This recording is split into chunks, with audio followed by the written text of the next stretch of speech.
Class 9 के विद्यार्थियों, जिस पेपर का आप बेसब्री से इंतज़ार कर रहे थे, देखिए सुबह के लिए मैं आपको एक पेपर सोल्व कराने वाली हूँ विज्ञान का फुल सॉल्यूशन के साथ में।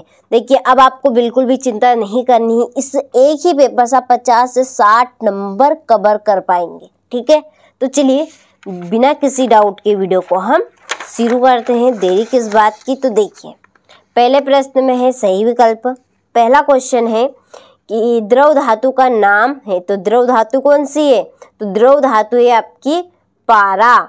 दूसरा है जी का सर्वाधिक मान होता है ध्रुव पे। शुष्क बर्फ क्या है, ठोस कार्बन डाइऑक्साइड। कार्बन का परमाणु द्रव्यमान होता है 12। परमाणु के नाभिक की खोज किसने की थी, रदरफोर्ड ने। शक्ति का एसआई मात्रक है वॉट, ठीक है, वाट है। इसके बाद चूज द करेक्ट ऑप्शन, यहाँ से आप इंग्लिश मीडियम वाले स्क्रीनशॉट ले। ठीक है, चलिए बाकी का आप यहाँ से कवर करें, टिक मार्क मैंने कर दिए हैं। फिर रिक्त स्थानों की पूर्ति कीजिए। तो पहला है देखिए कि लाइसोसोम्स को खालिस्तान वाली थैली भी कहते हैं, आत्मघाती। परमाणु के नाभिक में उदासीन कण खालिस्तान होता है, न्यूट्रॉन। पादप कोशिका में हरित लवण पाया जाता है। ठीक है, धातुएं ताप एवं विद्युत की कैसी होती है, सुचालक। और निलंबन कणों का व्यास खालिस्तान मीटर होता है 10⁻⁵ मीटर। और वाष्पीकरण से खालिस्तान उत्पन्न होती है शीतलता। चलिए यहाँ से आप स्क्रीनशॉट ले लीजिए अच्छे से। ठीक है, फिर इसके बाद में सही जोड़ी, तो पहली जोड़ी आपकी रहेगी ऊर्जा, दूसरी ओडोमीटर, तीसरी 1 न्यूटन और 1 मीटर, चौथी रक्त, पांचवी रहेगी रॉबर्ट हुक और छठी रहेगी किलोग्राम मीटर सेकेंड इनवर्स। ठीक है, चलिए सुबह के लिए काफ़ी इम्पोर्टेंट क्वेश्चन है ये, बहुत मुश्किल। देखिए जैसे ही आए वैसे मैंने आपको यहाँ पे बता दिए हैं, तो आपको परीक्षा हाल में जाने से पहले एक बार ज़रूर कंप्लीट कर लेने हैं। देखिए आयोडीन एवं अल्कोहल के विलयन को क्या कहते हैं, टिंचर आयोडीन कहेंगे। बल का एसआई मात्रक लिखिए, तो न्यूटन है। एक ऐसी धातु जो कमरे के ताप पर द्रव अवस्था में पाई जाती है वो पारा है। संवेग का एसआई मात्रक लिखिए, किलोग्राम मीटर सेकेंड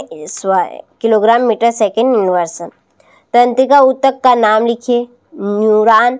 और हृदय की पेशियाँ किस प्रकार की पेशियाँ है, अनैच्छिक पेशियाँ। ठीक है, चलिए स्क्रीनशॉट आप ले लीजिए, हो गया ये इंग्लिश मीडियम वालों के लिए।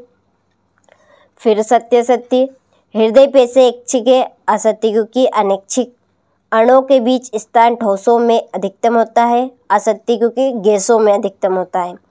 सर जे थॉमसन ने एनोड किरणों की खोज की, असत्य क्योंकि इन्होंने कैथोड किरणों की है।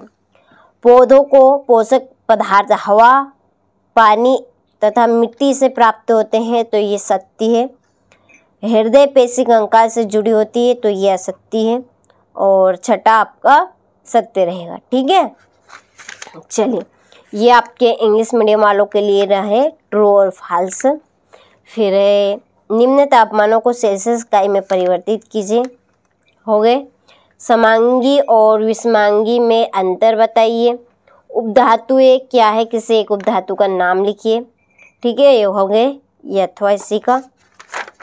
देखिए प्रॉपर पीवर आपको यहाँ पे क्वेश्चन दे रहे हैं जो आपको हूबहू परीक्षा हाल में देखने को मिलेंगे। ठीक है, तो आप तो आके मिलान कर लीजिएगा। पौधों में वाष्पोत्सर्जन के कार्य का उल्लेख, रेखित पेशी का नामांकित चित्र 100% आएगा। अदिश राशियों को परिभाषित, न्यूटन की गति का विषयक प्रथम नियम।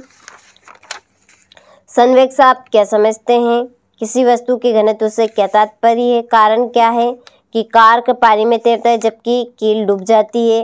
लाइसोसोम के कार्य क्या है, कार्य के प्रकार उदाहरण सहित 100% आएंगे। ठीक है, चलिए कार्य शक्ति ऊर्जा की परिभाषा लिखकर मात्रक बताना है। ठीक है, ये आपका 21वां। वायु से एक समान गति और असमान गति को उदाहरण सहित समझाना है। जंतु कोशिका का स्वच्छ नामांकित चित्र बनाना है। ठीक है, चलिए प्रॉपर चीज़ें आपको ने अच्छे से स्क्रीनशॉट हर एक क्वेश्चन का ले लिया होगा, तो देखिए आपको अच्छे से कंप्लीट करके जाना है ताकि आप सभी 75 नंबर में से इस एक ही पेपर से 50 से 60 नंबर कवर कर सके।